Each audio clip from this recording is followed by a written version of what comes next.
Ya Waaqayyo jaalala nuu kenni. Ya Waaqayyo hobsa kenni. Ya Waaqayyo waan hamaa seexanni nurratti haasa'u kanarraa nu baraara. Maanguddoota keenya safuu qabnaa gatiin abbaa amantaa ta'eef hin dhaabbadhe malee eebbi jiraallee kanuma jirri arguun jiruma gidduu dhaabbachuun isinis dhiifama nu gootanii namoonni tokko tokko dhuunfaa jiraatiin akka barbaadan jedhu ammallee abbootii amantaan dhiifaman kadhadhaa wajjin teenyellee kanaan booda waan jiru irratti halkanii guyyaa Waashingtan DC kanarratti haala akkamiitiin deemuu akka qabnu abbootii amantaa wajjin hundumaa jaarsota wajjin mari'achuu qabna. Ammallee Waaqayyo biyya keenyaaf nagaa nuufate jaalala nuufate waan uumame hundumaaf namoonni dhuunfaa jiraa fedhiif dhuunfaa jiraa dhufanii malee amantaa bakka bu'anii akka hin dhufne amantaa dawoo godhatanii immoo jarri deeman ammallee amantaaniif siyaasni adda akka baasne hidhaalluu jara silaalchisnu gara fuulduraatti illee wal marannee akka deemnu Waaqayyo nu waan gargaaru galatooma.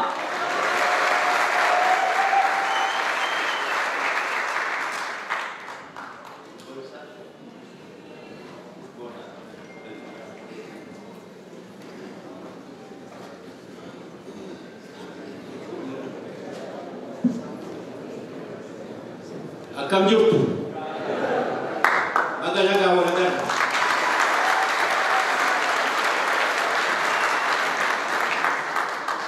Waan ini erga di waggaa tokko ta'eera gidduutti dhugatee deemuuf ture garuu hin taane.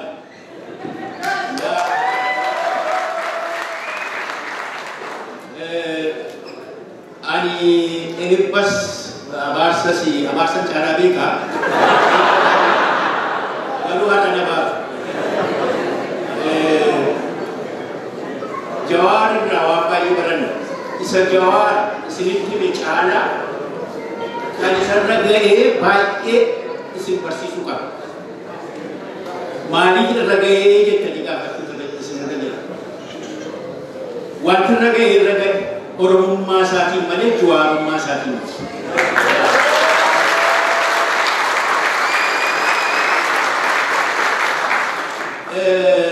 isa agami itti godhame bira haa dabalu haadha ani baay'ee gammada maaltu na gammachiise community Oromoo ishii jiru naqee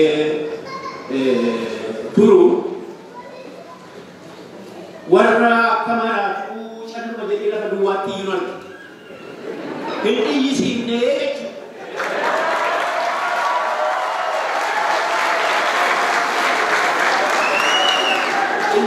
berbagaimu injil wajib. Tapi macam ni lama dua ini.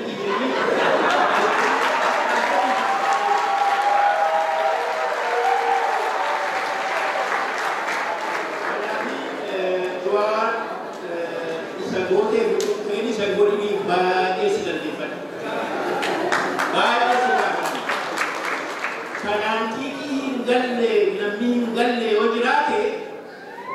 Kanan kiri orang masih timbul yoga yogi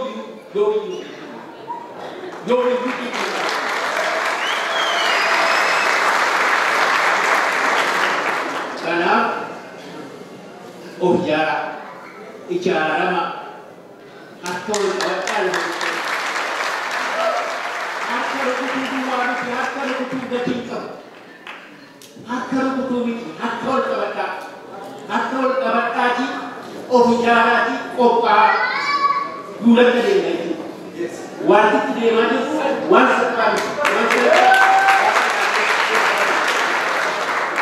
karena icara sama icara of pesa bulan kita wali dia kan jalan mereka koji kadang beku aku materi yada negara orang ini warikan wanten desan waruna kapten wari tido kapten apa desan wanten desan dia sakit wan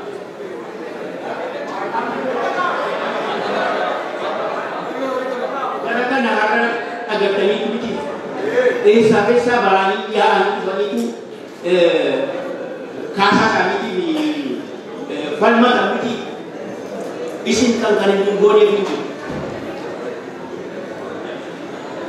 kana kan hin gooneef miti innaa isaan irraas wanti barattan jiraachuu irra jira waca kun ta'ini waan ofiitiif waan yaadaniif amantii ofiitiif bakka jiru hundatti dhaqanii of dhageessisu kana kun egaa ijaaramuu barbaada wal dhaggeeffachuu barbaada wal kabajuu barbaada oromummaa hunda dursuu barbaada kanaafi Jawaar bagana gaani dhuftee Professor Isqeel Atis bagana gaan dhuftee na kanuma kanin jedhu egaa hamman danda'e garaa kootti si eebbiseera sakaanii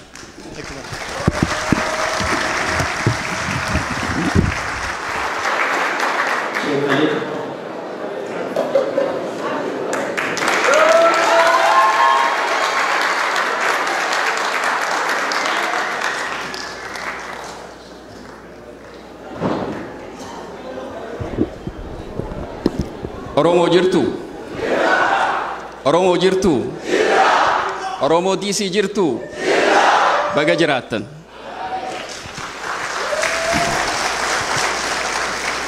Assalamu alaikum wa rahmatullahi wa barakatuh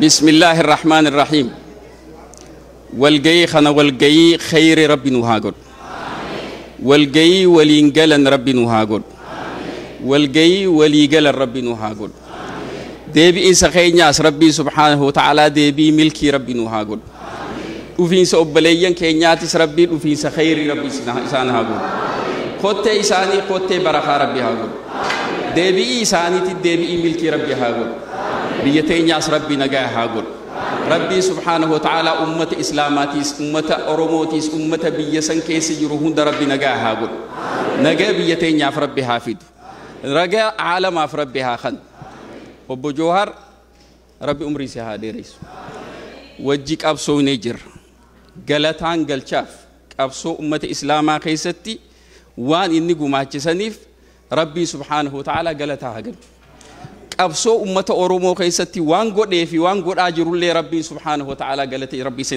isaa khanuf waan boruutii fi isa hedduu abdanna Rabbi bakka nuti abdannu san Rabbi isaa haa oolchu Rabbi subhanahu wa ta'ala tokkichummaan ummata Oromoo bakka tana wanni geenyeen wanni geessaniin tokkichummaan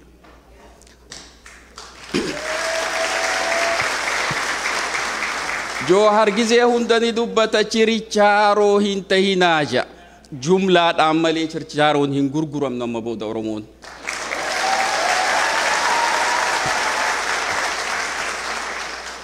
Oromoon fitti haammata malee Oromoon firraa naman dhiibu beekamaad biyya Itoophiyaa ja'amtu san takaleessa odoon tahin taboru haarawa jaaramtu san Oromoon warra dura akka jirjiirama kana fideetti warra Itoophiyaa haarawa taboru hajaartu sanis Rabbi nu haa godhu Rabbi subhanahu wa ta'ala khayrii hunda walitti nu haa qabu tokkichummaa keenya Rabbi nu haa kennu olloota keenya hunda sabaaf sablammiitii wajji nagaa fi qabnu nagaa sanis ummata kaaniifis kannine ummata hunda wajji nagaa warra waliin jiraatu Rabbi nu haa godhu Rabbi subhanahu wa ta'ala khayrii walitti nu haa qabu walgayi khayriidha walgayi milkiidha Rabbi nu haa godhi galatooma jazakumullah khayr wassalamu alaykum wa rahmatullahi wa barakatuh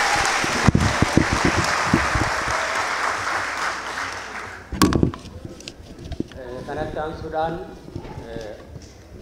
Ade Janet Adam Presidentin Oromo Community Washington Nanoshi Kesumota Kenya Kesumma Kenya Bojar Saba Kenya Bagadustan akan ujian nakira Galatuma Washington DC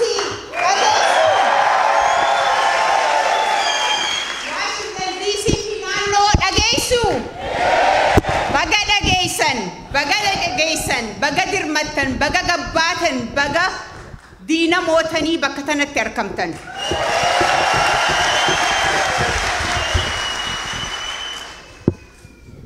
Washington DC fi naannoo warri jiraattan warri keessummoonni fagoodhaaf dhuftan keessumattuu obboleessi keenya Johaar baga nagayaan dhufteen siin jaa maqaa Oromoo Community Washington DC dhaatiin. Obboleessa keenya Isqeel baga nagayaan dhufteen siin jaa maqaa Washington DC dhaatiin. Har'aan tana manni xiqqoon bira dhaabbattanii itti wacamaa ture sanii mana guddaa nuu taate. Bakka itti mul'annu nuu taate. Bakka itti argamnu nuu taate. Hin xiqqaayisinaa handhuura Washington DC keessatti isii xiqqoo qofa odoon ta'in isii bal'oos jaarrachuu ni dandeenya.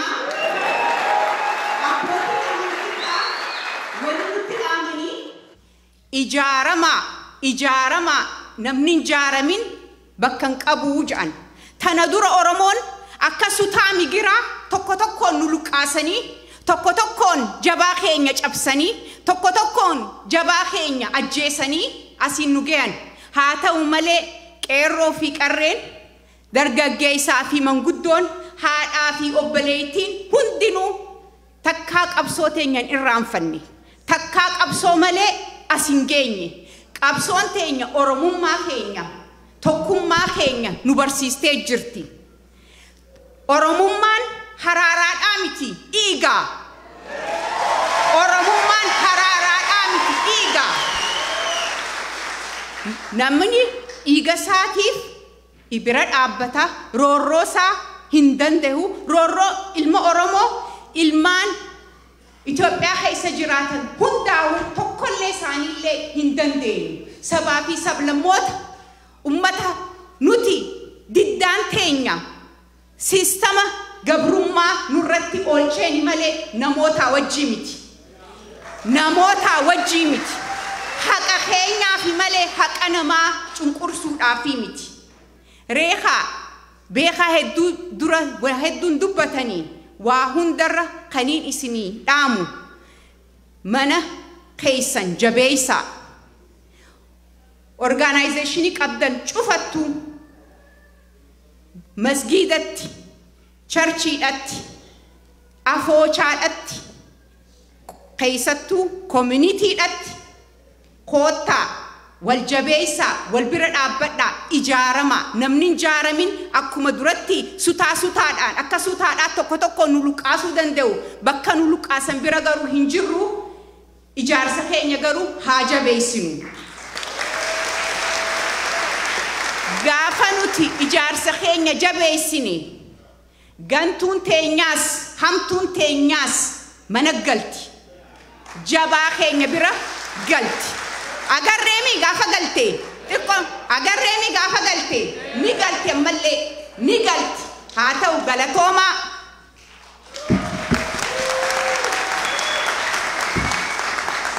Aadde Jannat ijaarsoliin abbootiin keenya warra abbaa amantii keenya hundumtuu galata guddaa qabdu galatoomaa. Kanattaan Sudaan abdii saba Oromoo, abdii Oromiyaa, abdii Itoophiyaa, abdii saba bal'aa kan ta'e beekaan keenya obbo Jawaar asitti bahee saba isaatiif aasaa akka godhu kabajaan affeera.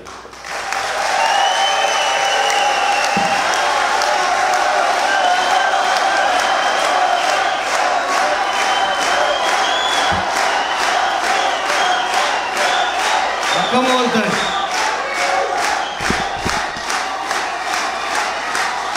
Come on, then. Easy.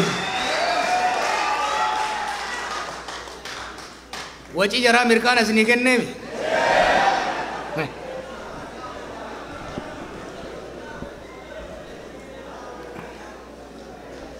I'm a baro hasau banelera ko wajira. Kan matu agenya adagalan Syaitan ni kuya raya oleh sun heribat di sini karena kau ngau.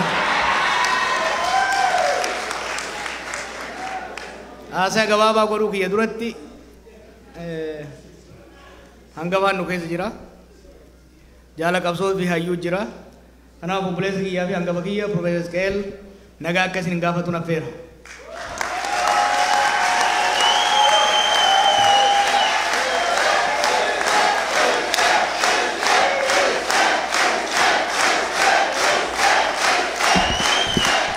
bareeda garitaa galatooma baay'een jedhu waanuma afaanuma lama dubbadhee tanan gadi ta'a yeroos waan hin qabneefi tokko kan hin jechuu barbaadu waanuman amma dhagahee waanuman amma ijaan arge tokkotu garaana tuqee jira hedduu garaana tuqee jira innis immoo namni amantii pirootestaantii irraa dhufe nama amantii muslimaatiin dhufe waaqatu nuu ergee jedhee gaafa dubbatu kana caalaa tokkummaan oromummaa keessa hin jiru.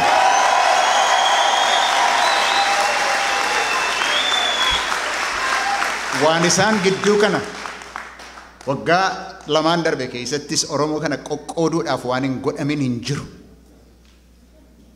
Gandaanis kutaanis amantiidhaanis qoqqooduudhaaf wanti hin godhamin hin jiru.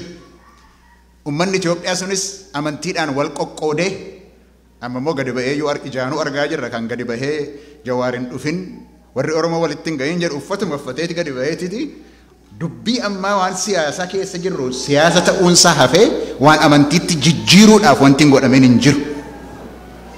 Kana hundumaa keessa dabarre namni amantii tokko keessaatii dhufe isa tokkoon kana waaqomatu nuu erge kan jedhu Oromoodhaa fi tokkummaansaa kana caalaa mirkanaa'uu hin danda'u. Amma Oromoon qalbii hin hirinitti hamma Oromoon qalbii hin hirinitti hamma Oromoon abdii lama hin qabaatinitti dhimmi Oromoo gara booddeettis deebi'uudhaaf hin danda'u. Kun gammachiisaadha naaf.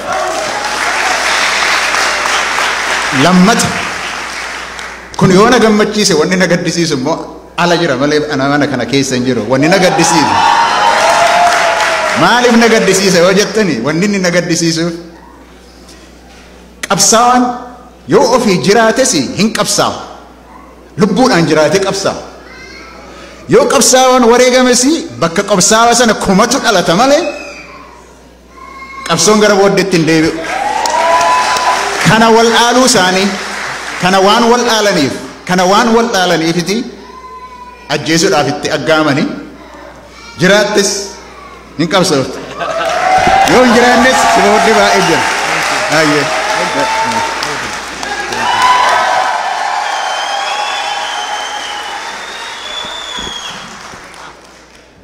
Akkam ofii jara itti mataa ooltaniimi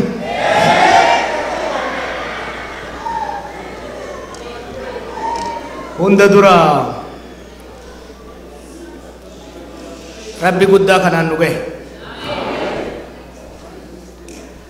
bakka irraa kaane yoo ibsaa guutamaa isinii hime malee namni biraa himuu waan danda'u natti fakkaatu achirraa bakka hin jirtan jedhamnurraa hin jirtanii wannummaan Oromoo jedhamtu nu hin jirtu bakka jamirraa jirtanii nu dhiibdanii alatti nu hambiftanirraa nu ga'uuni gargaarsa Rabbiiti.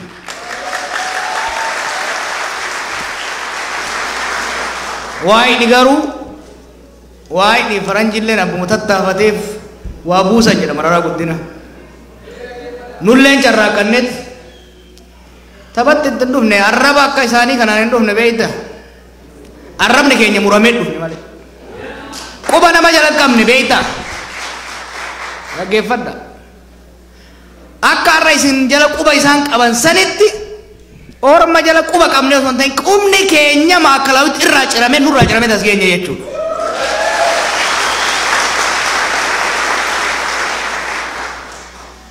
Kana ilmaan Oromoo kan dhiiraa dubartii ka baddaaf gammoojjii ka bahaaf dhiyaa waggoota 50-60 dabre kana keessatti arraba akka isin agartanii san arrabsama wareegama qaalii kafalaa asiin nu gahan isaantu asiin nu gahe waan tokkoon isinitti madeen gadda dhufuu kiyya duratti masaraa mootummaa keessatti walgahii qabna turre hogganoota Oromootii fi muummicha ministeeraa wajjin namni wayii nama baay'ee ture Leencoon jira Galaasaan jira hangafoonni hundi jiru Daawud jira Maraaraan Kamaal hundi keenya jirra achi keessa namni tokko achi keessa ture waan tokko nutti hime kana akka yaadattan keessattuu warri dargaggeeyyii masaraa mootummaa amma miidhagee jiru kana daawwachiisanitti yeroo daawwachiisanitti namni sun achitti hidhaa ture gootota keenya wajjin hogganoota keenya wajjin Abbiyyuu Galataa fa'aa wajjin jechuudha. Yeroo hidhaa sanitti qeensi irraa yeroo ciramu qaamni isaanii uleen dhukkaa'ee dhiitichaan caccabe yeroo mana fincaaniitu geessuuf baadhatamanitti yeroo of jibbanii of ajjeesu waggaa yaalanitti mirga of ajjeesutu dhoorgamanitti kan nu dhukkubseedha kan nu laalesse ulee isaaniitti miti torchar isaaniitti miti arraba isaaniitti jedhe maqaa fokkotaa arra isaan alatti ittiin isin arrabsan saniin nama tumaa fincaan irratti naqaa masaraa mootummaa san keessatti hogganoonni keenya arrafama uleen hanqate san keessa dabarree jechuudha. San keessa dabarreet babbareedaan keenya hayyuun keenya beekaan keenya tortortuun amantiin nama qooduu barbaaddi. Ummanni keenya kan masaraa Minilik keessatti tortoree qeesirraa buqqa'ee ajjeefame suni amantii isaatiif miti gosa isaatiif miti oromummaa isaa qabateeti jechuudha. Aangoodhaaf miti akkasiin barbaaddutti. Of jajuudhaaf miti orma bituudhaaf miti. Saba biraa miidhuudhaaf miti. Saba isaa ol kaasuudhaaf. Qonnaan bulaa isaa ka osoo lafa qabu lafa abbaa isaa irraa dhaale qabu humna isaatiin qotee sangaa isaatiin qotee ufii agabee nafxanyicha qallabaa jiru san cunqursaaf saamicha jala baasuudhaaf jechuudha. Achirraa kaane.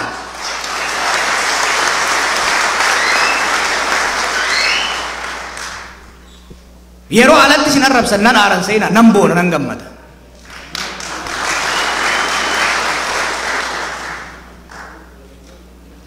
Yeroo miidiyaan isaanii hundi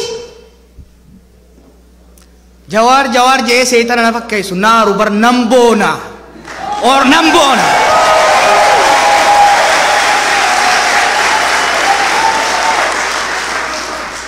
Maaliifin boona beeytu?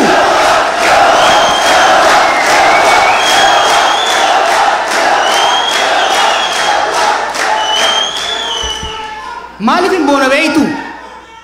Maaliifin boona beeytu? Maaliifin boona beeytu? As garagala maaliifin boona beeytu?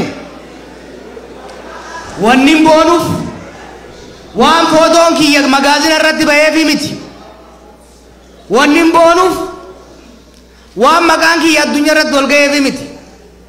Wannin boonuuf Oromoon isaan tuffatan sun ka isaan awwaalan sun leenca tahee sodaachisa.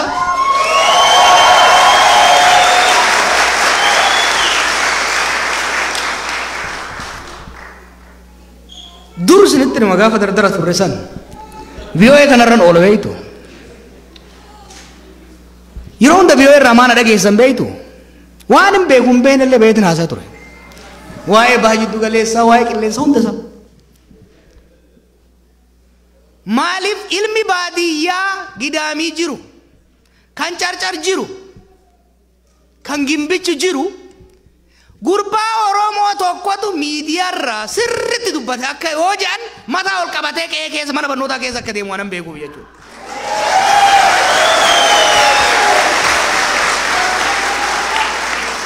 Kanaaf har'a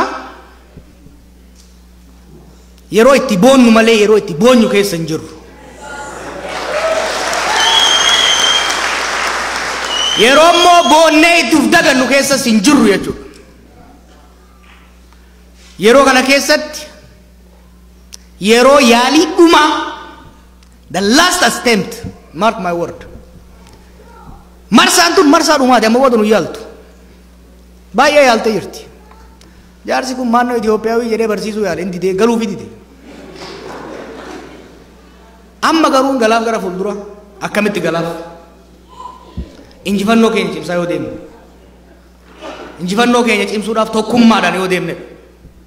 Isinitti immoo warri isaa mo'atu sheekotaaf keessota kana. Gaafa sheekonni fi keessonni keenya mataa ol jala qabatanii sheeni bataskaanatti dhufe tokkummaa Oromoo labse. Obboleessaa kiristaanaaf jaalala agarsiise. Hoggaa keessiin keenya masgiida dhaqee dhukkubsataa muslimaa wallaane gargaare. Akka amma agartan kanatti namni keenya cimaa deema. Waggoota muraasa dura waa jechaa ture. Tokko ka duula natti kaase. Ilmaan Oromoo nama 5 yoo jiraattan bataskaana mataa keessanii dhaabbadhaa. Masgiida mataa keessanii dhaabbadhaa jechaa ture. San kan jechaa turre ummata kiristaanaa qoqqooduufi miti. Ummata islaamaa qoqqooduufi miti. Yoo of ta'an yoo wal ta'an addunyaa fi akhiratti illee tolan jee waan amanuufi. Fakkeenya tokkoon isin agarsiisa. Har'a duula guddaa godhanii bakka hedduudha waggaa cufsiisu yaalanitti odoo bataskaana kana qabaachuu baanne maal ta'a silaa? Eessatti silaa salphanne?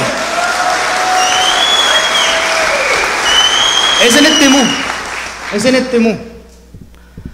Hoteela interkontinentaalii guddaa kamirra? Yuunivarsiitii guddaa kamirra? Galma gurguddaa kamirra? Konvenshin seenterii guddarra? Bataskaanuma xiqqaa kenna kana nuu ta'e dhumarratti jechuu gaafa rakkannetti.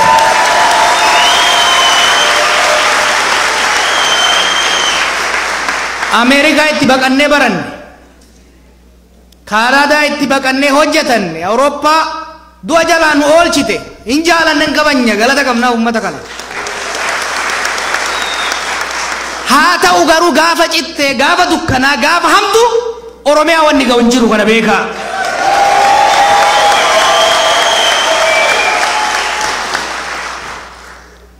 Bararaa ooli allaattii duuti lafa jala. Oromoon kun yoo agartan yeroo tokko nan ajaa'iba. Waggaa 40 Ameerikaa taa'eet ka gaaf tokko biyya hin dhaqin gaafa du'u garuu biyyatti na ergaa jee dhaammata jechuudha. Biyya ofii wanni ga'u hin jiru jechuudha. Waan ofii wanni ga'u hin jiru jechuudha. Nama ofii wanni ga'u hin jiru. Watakka.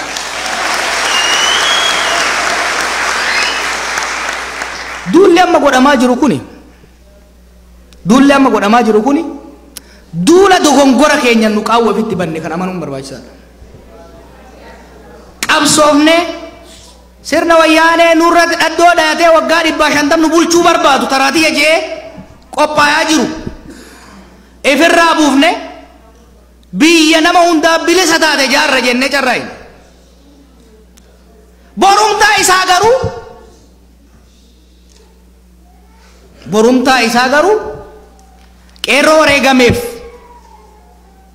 yaadannoon dhaabbachuu hafe nama keenya madaa'ee shumquqa ulema qabatullee dhabee lafarra shumquqatu wallaanuun keenya hafeet Minilik Oromoof Oromiyaa awwaala keessaa baafnee ol fannisuu eegalle jechuudha.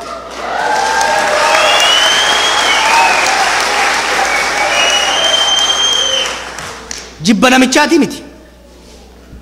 Gaafa Taaddasaa Birruu gorsi faarsinu goonni akka Taaddasaa Birruu nu keessaa ba'uufi. Gaafa baaroo tumsaa faarsinu hayyuun akka isaa akka nu marguufi. Gaafa Minilik faarsinu diinni akka isaa akka nutti biqiluufi jechuudha. Har'a ani naftanyaadha kan jedhu. Har'a maqaa bokkuudhaan Adaamaa keessatti dirree dhawaa keessatti kan nu arrabsu Minilik nuti reeffaa baafnee ol baafnee masaraa mootummaa ol keenya ka biraatti miti kana beekaa.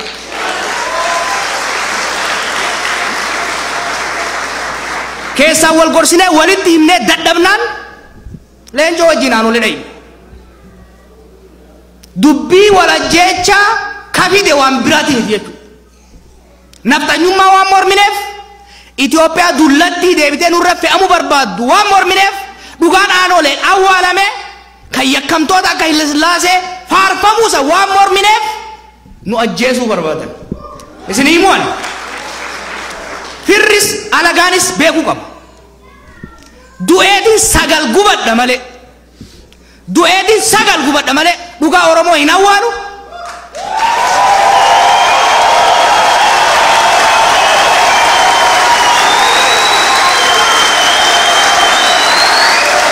Du'uu qofaa miti.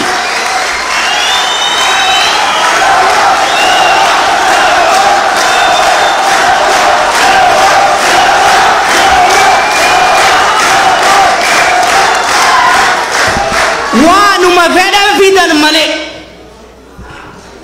biyya walii ijaarrachuu barbaanne, wal kabajuu barbaanne, ollummaan jiraachuu barbaanne, akka jarri keenya jedhutti hammachuu barbaanne, qoree waraanamaa hammachuu hin barbaanne.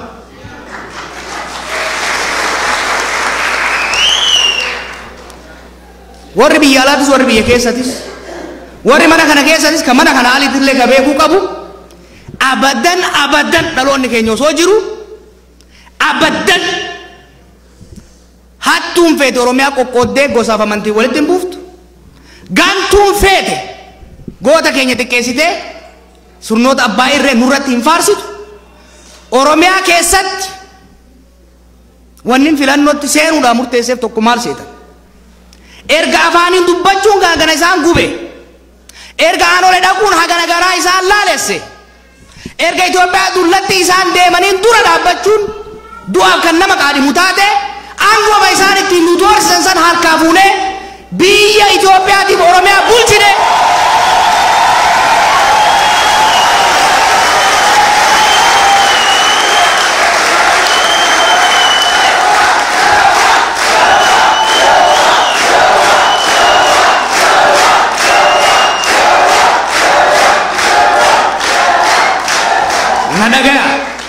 Walaa dhageenyu dhagaya.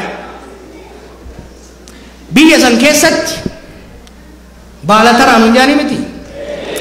Baala esteeraa taanee itti agarsiisuu qabna jechuudha. Akkamitti sirna abbaa irree kuffifnemi sirna dimokiraasii ijaara. Akka isaanitti wal ajjeefnee hin goonu jechuudha.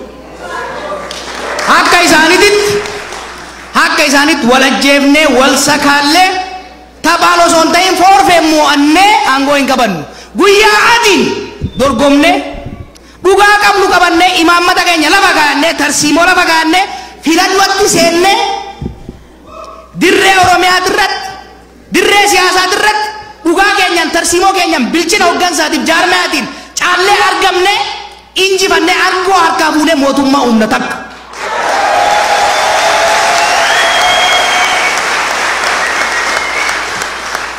Isaanii seenaa kijibaatiin seera jallataaf saamichaatiin biyyeen bulchinu bakka bu'aata ummataa heeraaf seeraan dorgomanii dorgommii faabilisaatiin quba ummataatiin ol bayanitti gargaaramne heeraaf seera akka gadaatitti Oromiyaa keessatti kan Oromoon tumatu bakka bu'aan Oromoo tumatu Itoophiyaa keessatti kan sabaaf sablammiin tumatu gadi keenyee Itoophiyaa isaa waggaa 150 gamanaan fottoo isaa garasiin fottoo isaa addunyaa irratti maqaa isii xureessaa turan tana yoo waliin jiraanne jan jechuudha. Tolchinee itti agarsiifna. Listen. Yeroon kun yeroo itti orma jala fiignu miti. Yeroo itti of taanee waan taane itti agarsiifnu. Baalesteraa taana hoggaan isin hin jiru. Tokkummaan keenya shakkiin hin jiru. Garuu hoggansi Oromoo hoggansi Oromoof Oromiyaa yeroon itti ummata Oromoo maqaa ol kaasu yeroon itti Oromoof Oromiyaa qofa osoo hin ta'in saboota olla warra isaan keessaa ba'anii jedhanii maqaa balleessan kanas dabalatee jechuudha. Sirna federaalizimii dhugaa gadi dhaabnee irratti deemuun baay'ee barbaachisaadha. Waan takka of hin shakkina. Olola isaanii hin dhaga'ina. Nuyi ilmaan Bagrii Sappalooti. Aalima guddaa hayyuu seenaaf afaanii. Nuti dhaaltota guddinaa tumsaati. Hayyuu amantii guddaa qabsaa'aa gameessa qabsoo Oromoo jechuudha. Tokkummaan teenya seenaa kijibaa warra Solomoonik daayinaastii irratti hin ijaaramne. Seenaan teenya kaleessa barreeffamte bara. Tokkummaan teenya tokkummaa kijibaa irratti miti. Tokkummaa afaan qawween ijaaramte osoo hin ta'in tokkummaa dhugaaf dhiiga Oromoo irraa ol biqilte jechuudha. Kanaaf wanni nu waan isinitti dhaamuu barbaadu filannoo kanatti deemna. Shakkii akka abdan nan beeka. Hinatti hinac barabbarti abadan hin danda'amu. Biyyatti gallee callifnee jimaa cafaqataan turre beeka. Ummata keenya ijaarreera.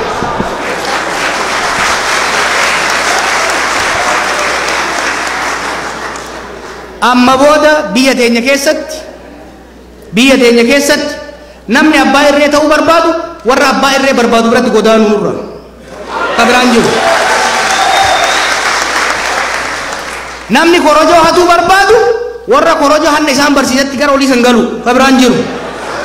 Oromiyaa keessatti garuu dhiiga ilmaan nama dila kanaa qisaasne namni dilli kun itti wareegame mootummaa Oromiyaa gadi dhaabu sadarkaa Itoophiyaatitti ummata hiree ofii murteeffatu gadi dhaabuun barbaachisaadha. Kana irratti qophii qabna nu bira dhaabbadha. Kana irratti waan tokko isin himuu barbaada. Haga fedhe kijibni isaanii miidiyaa haa guutuu malee. Haga fedhe miidiyaa mootummaatiif caasaa mootummaa qabatanii nutti haa duulan malee guyyaan dhugan mootaa deemaa jira biyya sanitti.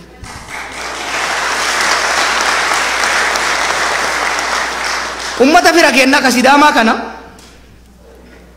roorroon xiqqaan irra hin geenye. Zabana Mallasaa osoo isaan wixxifatan osoo isaan lalanii walitti caballaqanii eenyummaa isaanii balleessanii maqaa kallattii kennaniif dabuuf jedhanii ummanni sun dide ummata aadaa ajaa'ibaa qabu ummata nagayaa mormii isaatii yoo ba'u looqee irratti matreezii irra dhaabanii fixan. Ummanni sun abdiin kunne jijjiiramni kun dhufee keessattuu obboleessan keessan kamaadhaa ka Oromoo kanatu hoggana jennaan ammallee naannoo keenya ummannaa hiree keenya murteeffannee qabsootti seenan. Ni ganne garuu ummata Sidaamaa we betrayed them sinitti hima. Ummata nu abdatee wal'aansootti seene san ummata heera mootummaatirra hamma takkammaqin ummata qabsoo nagayaatirra hamma takkammaqin haantii takkitti hin kaasin san ololaa shira warra mirga sabootaa hin amanneen xaxamne ji'a lama sadii dura nama 59 waraanni biyya keenya irraa ajjeese jechuudha. Du'a qofa miti. Nama 63 du'e. Namni 59 dhalataa Sidaamaati. Miidiyaa kanarratti garuu kan dhageettan ummanni Sidaamaa bataskaana gube ummanni Sidaamaa saba isa keessa jiru haxaa'e jedhamee ololamaa ture. Kijiba maaliif kijiba beektu? Dhugaa wallaalaniiti miti haqa jirtu faaktii san wallaalaniiti miti. Kijibaan ummata Sidaamaa maqaa balleessanii hogganoon isaanii akka jirutti angorraa ari'ame ejjettoon isaanii akka jirutti hidhaaseeni akka ummanni sun dhageettii addunyaaf ollaa dhabee dhugaan isaa awwaalamee ammallee bulchiinsa hin barbaanneef eenyummaa hin barbaanneen ukkaamamee akka turu kan barbaadan. Dhugaan garuu dhiibbattee dhufte qaba. Dhugaan dhiibbattee dhufte. Akkamitti dhiibbattee dhufte? Ummanni sun hogganoota narraa hidhame jedhee fincila hamaatti hin seenne. Ejjettoon narraa hidhame jedhee rakkootti hin seenne. Obsee taphuma isaan baasan ka guyyaa dheeressuu sanitti seenee guyyaa dangaddaa sagalee kennate arra 98% tuqaa shaniin naannoo mataasii uummate jechuudha.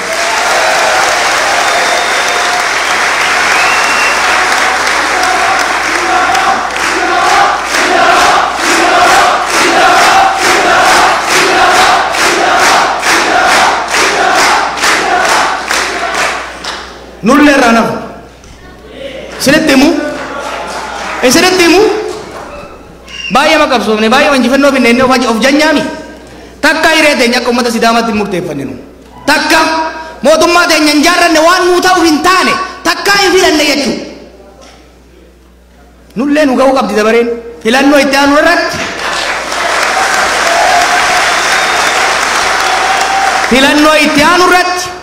yoo kabiraa dhabame jajalla diinni ergatee ittiin nu cabsuuf keessa hara qaqqajeelaa haadha abbaan eebbisan filanne kabiraa yoo dhabne mootummaa nuuf fakkaattu nu dubbattu nuuf ergamtu ni jaarranna jechuudha.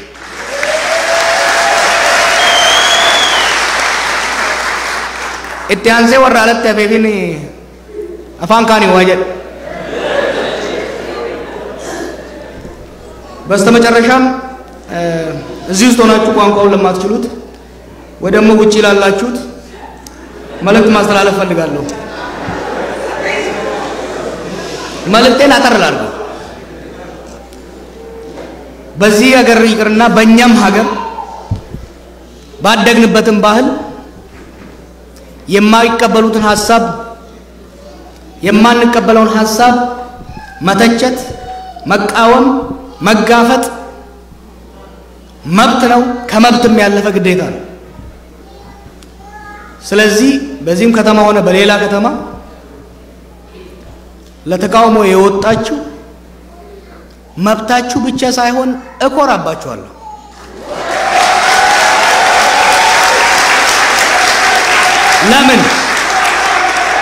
ለምን የዛሬ 4 ዓመት ቃል ስገባ ነበር የኛ ትግል ራሳችንን ብቻ ነፃ ለማውጣት ሳይሆን የሀገሮችንን ህዝቦች ነፃ ለማውጣት ነው። የታገልነው እኛ ተናግረን ሌላውን አፉን ለመሸበብ አይደለም። እኛ የታገልነው ስለ ራሳችን ስንናገር ሌላው ስለ ማንነቱ እንዲሸማቀቅ አይደለም። የኛን ዓላማ የኛን አካሄድ የማይቀበል የማይጥመው ሰው መቃወም መብቱ ነው። ያ መብቱ ሊከበር ይገባል። መጣይቀው ግን እዚህ ካላችሁም ተሰብሳቢዎች ውጪም ከቀራችሁት መጣይቀው ግን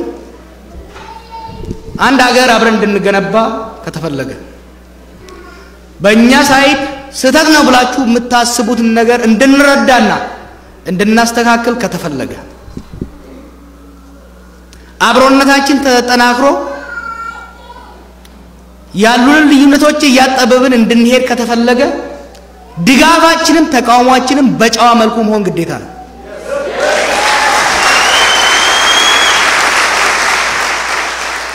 በጨዋ መልኩ ከቀረባችሁን በጨዋ አቀራረብ ከመጣችሁልን ከግማሽ በላይ መንገድ ሄደን ልንቀበላችሁ ልናስተናግዳችሁ ዝግጁ ነን።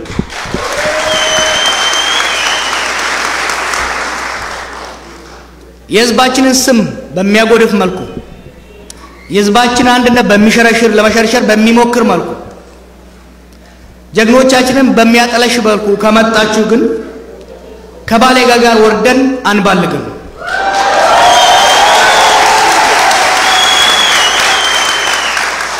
ጆሮ ዳባ ልበስ ብለን ወደፊት እንገሰግሳለን ማለት ነው። እንዲህ አይነት አጸያፊ የሆኑ ዱርዬዎችን ለሚያሰማሩ የፖለቲካ አመሪዎች እነማን እንደሆናችሁ ስለምንተዋወቅ አጭር መልእክት ላስተላልፍ። ምንም አይነት ስድብ፣ ምንም አይነት ዛቻ፣ ምንም አይነት ዘለፋ አይደለም በምላስ በጥይትም ብትመጡ ከእንግዲህ በኋላ የኦሮሞን ህዝብ የኢትዮጵያን ህዝብ ወደ ኋላ መመለስ አበደን አትችሉም።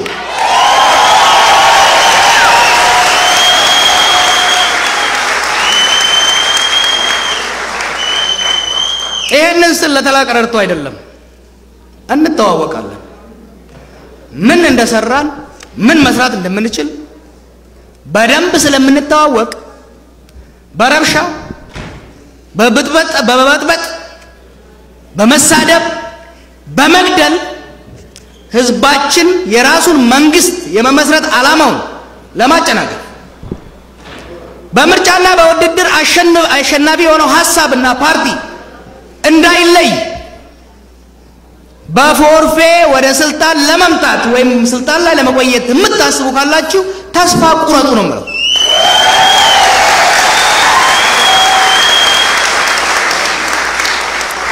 ማንም ተጨረጨረ ማንም አጭበረበረ የሚመጣው ምርጫ ላይ እንሳተፋለን፣ እናደራጃለን። በምታውቁት መሰረት ደግሞ በስትራቴጂ እንመራለን፣ እናሸንፋለን።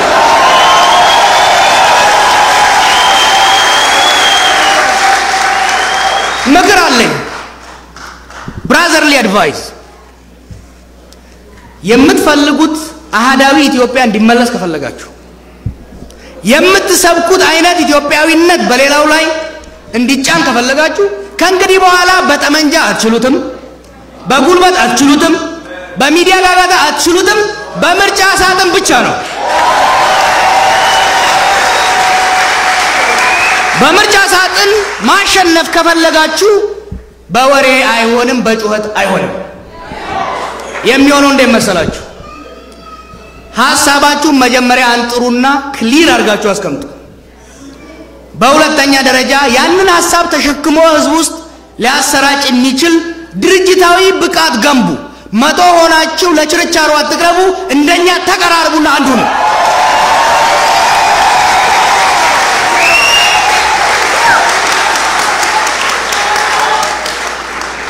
ልንገራችሁ አሁን ችግራችንን ልንገራችሁ። ኢትዮጵያ ያለ አንድነት ያለ ለሚለፈፈው ቡድን ሄደን የምናናግረው የምንደራደርበት ድርጅትና ግለሰብ እንኳን የሌለበት የተዘበራረቀ የተበታተነ ኃይል ነው።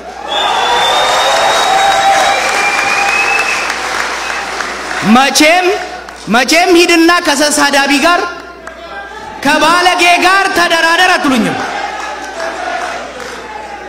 ይበቃል፣ አይደገምም። ሉክ አሮጌዋ ኢትዮጵያ አትመለስም። አምባገነናዊ ህዝባችንን ሲጨፈጭፉ፣ ሲዘርፉ፣ ሲገሉ የነበሩ ከምኒልክ እስከ መለስ ተመልሰው አይመጧትም።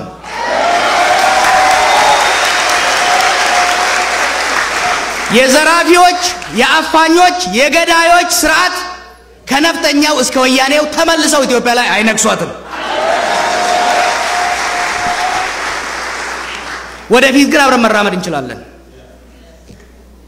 ህብረ ብሔራዊ የሆነ ፌዴራላዊ ስርዓት የሀገራችን ብሔር ብሔረሰቦች ፈጣሪ በሰጣቸው ምድር ላይ ከመሬቱ ስር ባለው ማዕድን ላይ በመሬቱ ላይ በሚፈሰው ወንዝ ላይ ከመሬቱ በላይ ባለው አየር ላይ ፈጣሪ የሰጣቸውን እስከዛሬ የተነፈጉት ላይ ሙሉ ባለቤት ሆነው ያለ ማንም ጣልቃ ገብነት ያለ ማንም ዘራፊነት የሚያስተዳድሩት ፉል አውቶኖሚ ያለው ራስን የማስተዳደር መብት የተከበረባት ኢትዮጵያ አንድ። ሁለተኛ የሀገራችን ብሔር ብሔረሰቦች ራሳቸውን አስተዳድረው ሀገርን ደግሞ እንዳስተዋጽኦአቸው እንደ ኢኮኖሚያዊ አስተዋጽኦአቸው እንደ ህዝብ ብዛታቸው ተቋዳሽ የሚሆኑበት ከስልጣኑም ከሀብቱም ተቋዳሽ የሚሆኑበት ኢኩዊታብል ሼር ሩል ያለበትን ኢትዮጵያ መመስረት ከፈለጋችሁ እኛ የእናንተ ፓርትነሮች ነን፣ ሁሉም ጊዜ ዝግጁ ነን ማለት ነው። እነዚህ ሐሳቦች ለምርጫ ይቀርባሉ። ከእንግዲህ በኋላ የኢትዮጵያ ፖለቲካ ከግልምጫም ከእርግጫም ከፍጥጫም ይወጣል።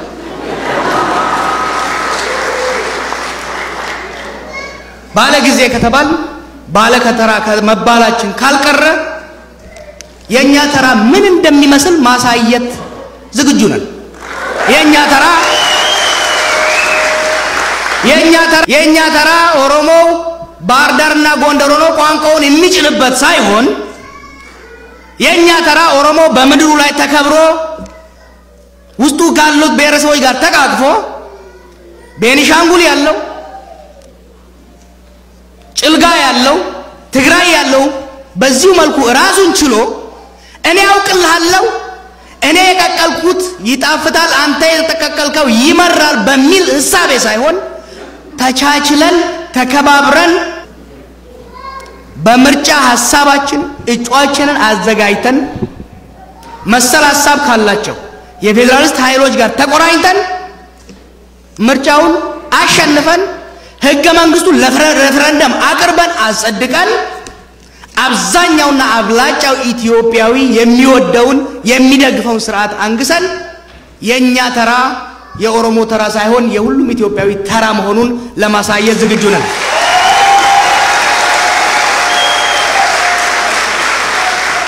ኒጋያሚ ወንዳን ሲንጆ ወሶና ሳያ ቡለለ ቄሶ ታፍሸኮተ ይዱአን እንጅሩ ጥቁነቶ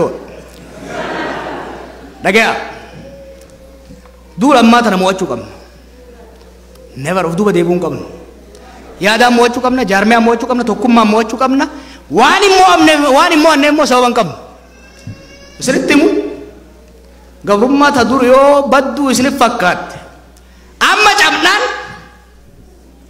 amma cabnaan uf duuba deebi'uun hin jiru mataa ol qabachuun hin jiru jechuudha. Kanaafuu wanni ani isinitti himu duullee amma godhuuf deemnu ta filannoo qofa miti kaabaloo haa filamuu qofa miti yaadni waggaa 50 deemsisaa turre yaada doongoraati moo sirrii miti nu keessaa yoo hoogganni keenya yeroo shakkaa jiru kana keessatti ummata keenya dhiyeessinee raggaasisuu danda'uu qabna jechuudha. Kanaaf nuyi warri biyya jirru hoggansi hundi waan takkan shakkina filannoo kanatti akka daawwititti akka maraaraatti akka abbaa naggaatti akka baqqalaatti akka kamaalitti hin seenu akka oromootitti seenna jechuudha.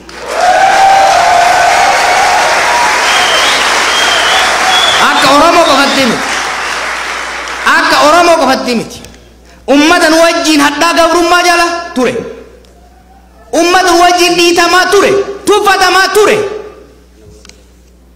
isaan waliin wal taane yaada keenya walitti cimmifanne humnoonni sirna federaalizimii sabummaa irratti hundaa'e ka saboonni ittiin of bulchan biyya waliin bulchan deeggaran gurmuu guddaa ta'anii irran deebi'ee haga feete haa sodaattu haga feete haa waccu barcuma 350 yoo xiqqaate fudhannee paarlaamaa gallaa jechuudha.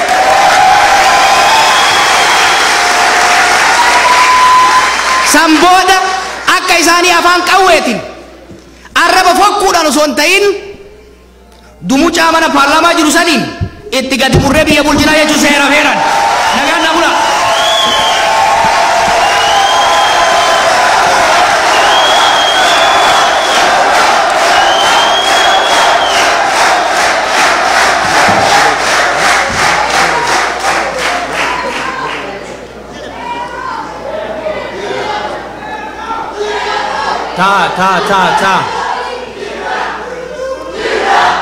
Ta.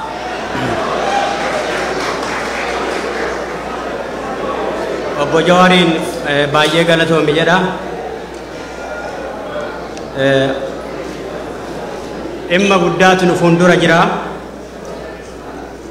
Oromoon Oromiyaan biyyoonni biyya sana keessatti saboonni afaan dhabanii sagalee dhabanii akkuma keenya acuucamaa kan turaniif afaaniif gurra ta'ee qabsoo Oromoo kana siin ga'e OMN har'as akkasitti nu tajaajiluu isaatiif baay'ee galatoomaa ulfaadhaan jedhaani.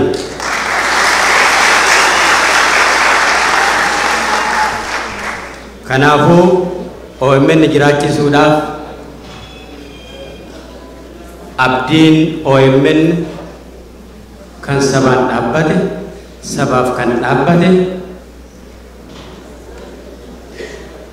sirriitti ijaaramee sagalee har'aa sagalee kaleessaa sagalee boruu nu ta'u kana bukkee dhaabbachuun barbaachisaa duwwaa otoo hin ta'in dirqama keenya jaa taateefu sagantaan gara sagantaa OMN'tti deema jechaadha. Kanaaf namoonni asirratti ramadamtan obbo Kumaa Huseen, Adde Iftuu, obbo Abdii, obbo Siraaj akkana nu baatee saba keenya